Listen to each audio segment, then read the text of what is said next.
две силы Богом данных, терзают, треплют, рвут во мгле.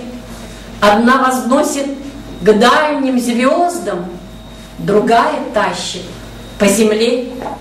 Из радуг, музыки Вивальди слагаю замки для себя. В саду сорняк пирует свадьбу, плита на кухне ждет меня.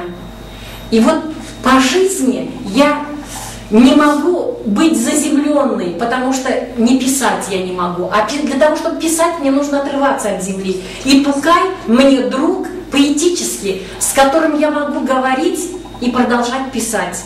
Говорить и продолжать летать. Вот такое вот восприятие Тукая для меня. После того, как я ближе ознакомилась с поэзией Габдуллы Тукая, уже в своем зрелом возрасте я стала чувствовать, интуитивно я почувствовала Тукая.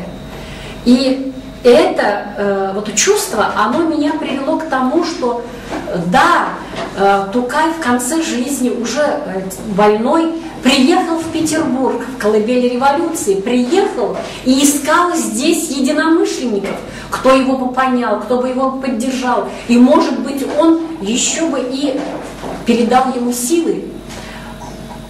Но осень, питерские климатические условия усугубили его болезнь.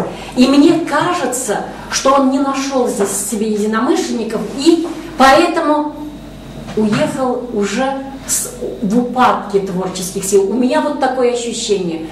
Но я все равно продолжаю его чувствовать как бы живым, потому что я иногда разговариваю с ним, иногда, проходя мимо его скульптурного памятника, читаю стихи, читаю свои стихи, посвященные ему, и разговариваю с ними в стихотворной форме. И мне это как бы такое впечатление, как будто я живым с ним поговорила. Вот это меня сопровождает здесь.